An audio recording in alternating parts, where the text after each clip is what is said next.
tema que vamos a tratar hoy es una historia de vida. Vamos a leer este pasaje que se encuentra en Lucas capítulo 7, verso 11 al 17, y dice así: Poco después, Jesús fue con sus discípulos a la aldea de Naín, y una multitud numerosa lo siguió. Cuando Jesús llegó a la entrada de la aldea, salía una procesión fúnebre. El joven que había muerto era el único hijo de una viuda, y gran multitud de la aldea lo acompañaba. Entonces, cuando el Señor la vio, su corazón rebosó de compasión. No llores, le dijo. Luego se acercó al ataúd y lo tocó, y los que cargaban el ataúd se detuvieron. Joven, dijo Jesús, te digo, levántate. Entonces el joven muerto se incorporó y comenzó a hablar, y Jesús lo regresó a su madre. Un gran temor se apoderó de la multitud, y alababan a Dios diciendo: un profeta poderoso se ha levantado entre nosotros, y Dios ha visitado hoy a su pueblo. Y las noticias acerca de Jesús corrieron por toda Judea y sus alrededores. Una historia de vida. La Biblia narra en los evangelios, Mateo, Marcos, Lucas y Juan, historias de resurrección. Y estas historias están centradas en 3 personas específicamente. Y a través de estas 3 personas, el poder de Jesús actuó para volverles a dar la vida después de haber muerto. Pero el primero de estos hechos de resurrección sobrenatural es este que acabamos de leer, que es conocida como el hijo de la viuda de Naín, la resurrección del hijo de la viuda de Naín. La segunda resurrección fue la hija de Jairo, que era un funcionario muy importante, y él resucita a su hija, que había muerto. Y el tercer acto de resurrección fue la del famoso Lázaro, que ya habían pasado 3 días y Jesús interviene y le devuelve la vida. Pues bien, el caso que vamos a tratar hoy es el caso de la resurrección del hijo de la viuda de Naín. Y es que Naín era una pequeña aldea, insignificante, muy pequeña, lejos de los centros urbanos, y era una zona rural donde se vivía de la agricultura. Y por alguna razón, esta comunidad fue floreciendo poco a poco, y el lugar era muy especial, porque la palabra Naín significa placentero, felicidad. Así que los habitantes que van a edificar esa pequeña aldea se dan cuenta que es un lugar para vivir feliz, es un lugar muy, muy especial, muy placentero.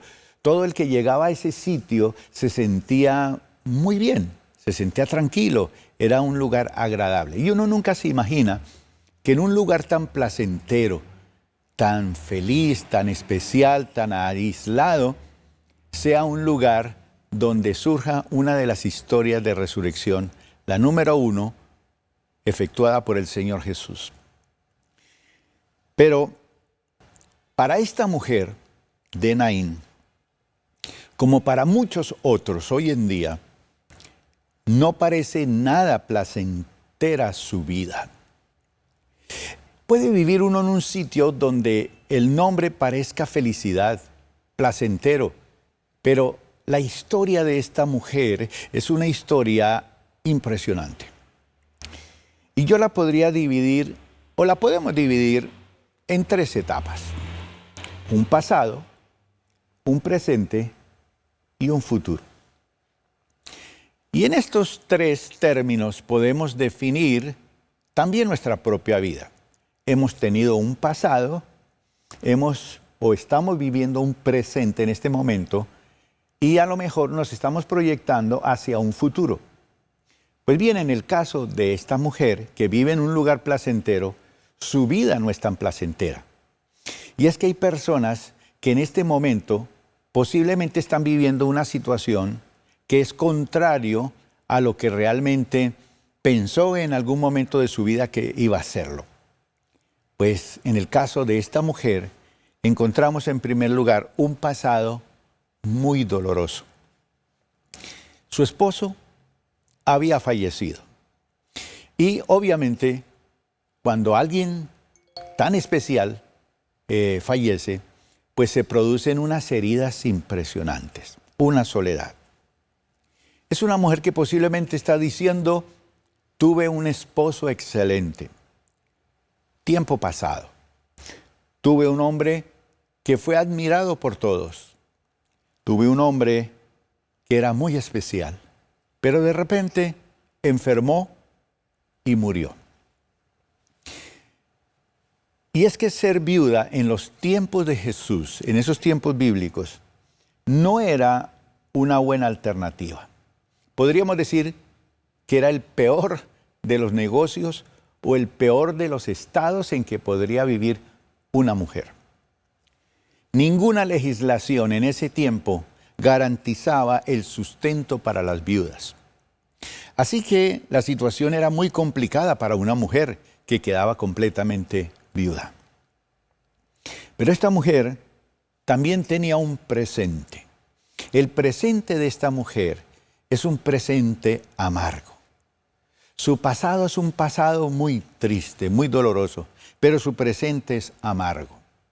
¿Qué pasa en ese momento? La Biblia dice que su único hijo, el único hijo que ella tenía, ahora es un difunto.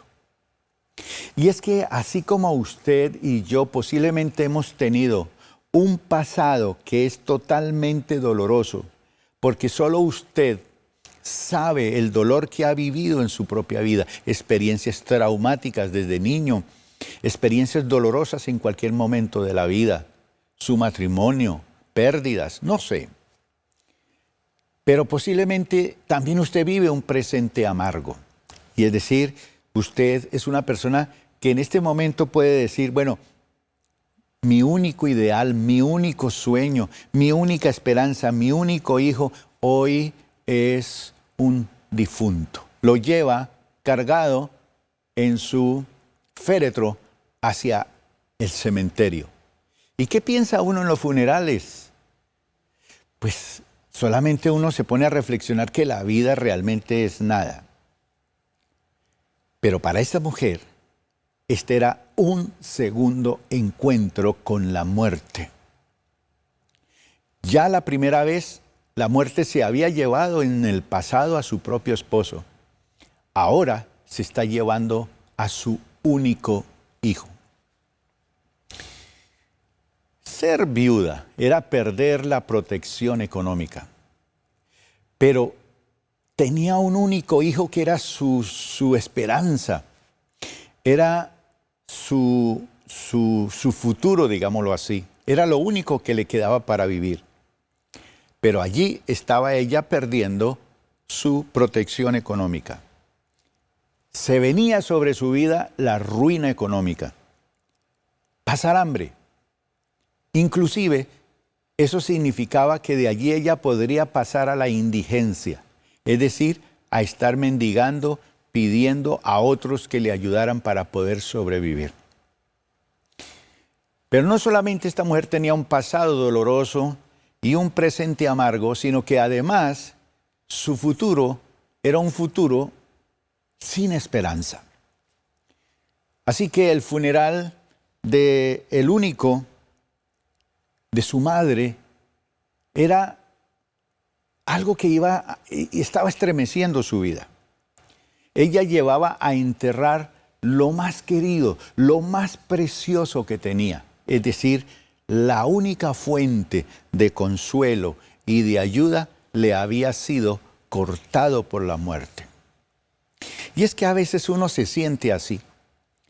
Un pasado doloroso, un presente muy, muy amargo, pero también un futuro sin esperanza.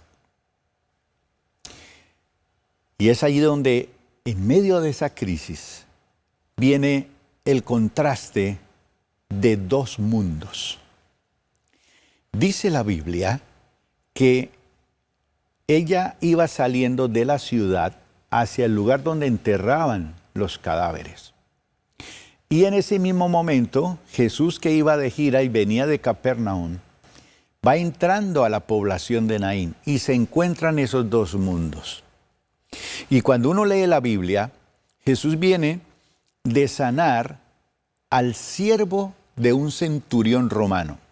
Recuerden aquel centurión que asombró a Jesús con su fe. Él le dice, claro que sí, yo voy y sanaré a su siervo. Y él le dice, yo no soy digno de que tú entres en mi casa. Solamente di la palabra y mi siervo sanará. Y esto asombró al Señor y él dijo, grande es tu fe. Ve y como has creído, te sea hecho. Y así fue. Ese siervo había sido completamente sanado. Así que Jesús venía haciendo milagros extraordinarios en los pueblos, hacía giras con sus discípulos y en esos comentarios yo me imagino el ambiente de Jesús con sus discípulos, que es un ambiente de testimonio.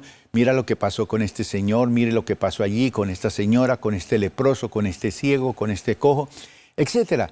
Sanidades, milagros y maravillas. Entonces, ese mundo de los discípulos y el Señor Jesús es un mundo de la palabra, de oración, es un mundo de testimonios, de milagros, de maravillas. Se encuentran estos dos mundos. Jesús que viene pasando y entra a Naín y el grupo que va saliendo con un cadáver. Uno que entra y otro que sale.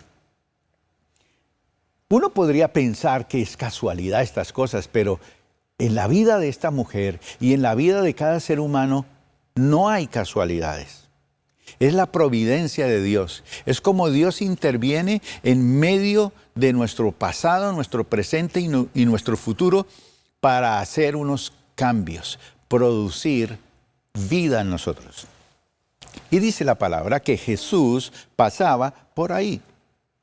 ¿Esto qué quiere decir? Que Jesús intercepta nuestros cortejos fúnebres.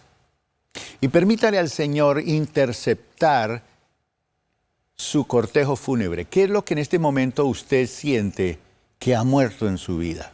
Sus dones, su ministerio, su talento, su fe, su esperanza. Pues Jesús es especialista en intervenir e interferir esos cortejos fúnebres. Es decir, que donde nosotros vemos muerte y desolación, desesperanza, Jesús interviene, no por casualidad, porque Él tiene un propósito y un destino para nosotros. El cortejo que sale es un cortejo de dolor, de lágrimas, de tristeza, de soledad, pero el que entra es uno de sanidad, de vida. Es dos encuentros. Pero uno se imagina el que iba saliendo, que es el del cadáver. Sus plañideras iban con ellos cantando esas canciones de lamento que en algunos lugares del mundo los siguen utilizando. Gente experta en cantarle a los muertos y llevar esperanza y lamentar, llorar. Jesús llega allí precisamente en el momento en que ella más lo necesitaba. Y es ahí donde yo hago mención de la providencia de Dios, que las cosas de Dios no son así por azar. Dios tiene un plan, un propósito para encontrarse y llegar hacia nuestra vida en el momento que nosotros más lo necesitamos. Y se encuentran esas dos miradas, la mirada de Jesús y la mirada de esta mujer que está desolada. Y en esa mirada ella observa que hay algo. Ella descubre que en esa mirada Jesús se compadece de ella y la entiende. Ella va rumbo al cementerio. Ella va con muchos pensamientos, desolación, pero con la mirada de Jesús, Él le transmite algo. Yo te entiendo, yo te comprendo. Y detiene el funeral. Es que Jesús es así. Él es experto en interferir la muerte para producir la vida. Y dice la palabra del Señor que lo primero que Jesús le dijo a ella fue: no llores. Y es posible que en este momento usted en su vida ha llorado mucho. A lo mejor lágrimas y lágrimas y lágrimas por su pasado, por su presente y por su futuro, que no ve esperanza. Pero a lo mejor son lágrimas secas, donde usted ha llorado hacia adentro, donde ha sentido la soledad, la tristeza y el dolor. Pero Jesús transforma el dolor de esta madre en alegría al devolverle la vida a su hijo. Y es que esto nos muestra que Dios siempre quiere hacer algo a nuestro favor. Él quiere hacer algo, Él quiere devolvernos la vida de aquellos sueños, de aquellas esperanzas, de la vida. Nos quiere devolver a la vida de Dios. Y Jesús, para hacer este tipo de historias de vida, para una mujer, como para usted y como para nosotros hoy, hace tres cosas. Si usted quiere recibir la vida de Dios en su vida, tiene que permitir estas tres cosas. En primer lugar, dice la Biblia que Jesús tocó el féretro y los del cortejo se detienen. Es que aliviar el dolor es más importante que cualquier tipo de ceremonia ritual. Para los judíos, tocar un cadáver ceremonialmente era volverse impuro. Pero a Jesús no le importa el rito ceremonial. Él lo que quiere es aliviar el dolor. Él va por encima de los ritos y la religiosidad. Él va a la causa profunda de las grandes necesidades. Es decir, esta mujer está muy adolorida. Y Jesús detiene ese carruaje. Y entonces dice: un momento. Es que Jesús quiere detener el carruaje funerario que lleva al sepulcro nuestros sueños. Palabras más, palabras menos. Jesús se detiene hoy frente a nosotros para detener ese carruaje que lleva nuestro pasado de dolor, nuestro presente lleno de frustración y nuestro futuro incierto. Es que Jesús está para devolvernos los sueños y sueños de vida. En segundo lugar, Jesús usa su palabra. Pero cuando Jesús usa su palabra, es importante entender que cuando Él realizó milagros, los milagros que Él hizo los realizó de muchas formas distintas. Pero cuando Él resucita a los muertos, Él utiliza el poder de su palabra. Y esa palabra es una palabra de ordenar. Levántate, ven fuera, a ti te digo levántate. Es decir, su palabra nos devuelve a la vida. Y nunca podremos olvidar sus palabras. Y la palabra más central que Jesús nos da a nosotros hoy es: levántate.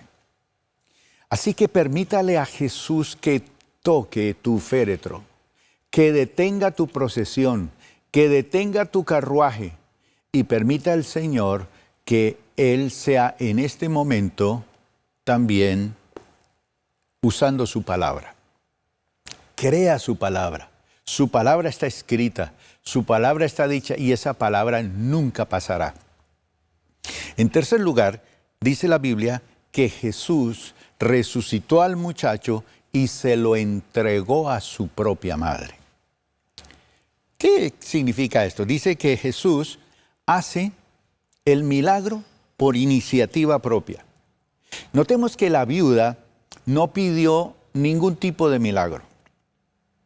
¿Esto qué quiere decir? Que la salvación para el ser humano es Dios quien toma la iniciativa.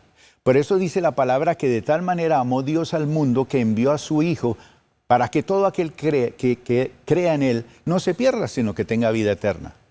En la salvación, Dios toma la iniciativa. En la sanidad, en la vida, en el cambio de nuestro ser, la iniciativa la tiene el Señor. Así que la iniciativa de vida y de sanidad hoy para tu vida la tiene el Señor. Y dice la Biblia que Él fue movido a misericordia. No había nada en esta mujer que mereciera resucitar a su hijo. Tampoco no había ningún mérito en ese muchacho que había muerto. Jesús fue quien se acercó y tomó la iniciativa. ¿Esto qué quiere decir? Que usted y yo le interesamos a Dios, que usted y yo somos importantes para Dios, que Él restituye, que Él nos da lo que aparentemente está perdido. Y dice la Biblia que el joven se incorporó y comenzó a hablar. Eso fue asombroso. ¿Cuál fue el resultado? Dice la palabra que todos se asombraron y empezaron a glorificar el nombre del Señor. Y esto en esencia es la vida, una historia de vida. Todo lo que el Señor hace por nosotros es para que nosotros glorifiquemos su nombre. A veces las personas viven, hacen, logran cosas, logran éxitos, pero no glorifican el nombre del Señor. La historia de vida es para glorificar el nombre del Señor. Y dice la palabra que la gente empezó a decir, un gran profeta se ha levantado entre nosotros. Dios ha visitado a su pueblo. Y es que Él sigue visitándonos a nosotros. Él es el que tiene un mensaje de vida, de transformación. Él es el que toma nuestro pasado, nuestro presente y nuestro futuro y nos coloca en el nivel de la bendición de Dios. Concluyamos. El lugar de mayor riqueza, decía alguien en alguna ocasión, que el lugar de mayor riqueza en una ciudad son los cementerios. Y él decía que son los cementerios porque allí están enterrados la mayoría de los sueños y las ilusiones de mucha gente, los deseos. Mucha gente tenía buenas intenciones y deseos de hacer grandes cosas, pero se murieron. Fueron a la tumba con sus ilusiones. Tanta riqueza, tanto conocimiento, todo se quedó allí. Pero hay una voz que te dice hoy, la palabra del Señor te dice, levántate. Y el Señor aquí levantó no solamente al hijo, sino levantó a la madre. Básicamente para esta madre fue una resurrección espiritual, una resurrección emocional, una resurrección económica. Y para el hijo fue una resurrección de la muerte, volvió a la vida. Es que el Señor interviene para que tú recuperes tus sueños, tu alegría, el gozo. Jesús dijo en alguna ocasión que el diablo vino para robar, matar y destruir. Pero Jesús vino para darnos vida y vida en abundancia. Ya no hay razón para ir a ningún cementerio. No hay razón, no tienes que ir a un cementerio. Abandone aquí mismo ese triste féretro de la muerte. Hoy mismo, permítale al Señor devolverte la vida. Vamos a orar. Padre, en el nombre de Jesús, te damos gracias por este momento tan especial. Señor, te pedimos en este momento que intervengas en nuestro pasado doloroso. Señor, que intervengas en nuestro presente amargo, pero también que seas tú interviniendo en nuestro futuro sin esperanza. Hoy queremos, Señor, unirnos a la vida. Y en estos tiempos de pospandemia queremos creer en que tú resucitas nuestros sueños, tú resucitas nuestros hijos, tú resucitas nuestra vida y vamos a caminar hacia la meta suprema del propósito tuyo, que todos glorifiquemos tu nombre. Gracias, Señor, por haber dado vida, a nuestro hogar, a nuestra economía. Gracias, Señor, porque en ti somos más que vencedores. Gracias, Señor, por esta historia de vida. Amén. Después de escuchar este mensaje, le invito a que se conecte con el Señor y le esperamos en la Iglesia Cristiana Plenitud. Recuerde que ya nuestros servicios presenciales están a las 11 de la mañana en vivo. Bendiciones para todos.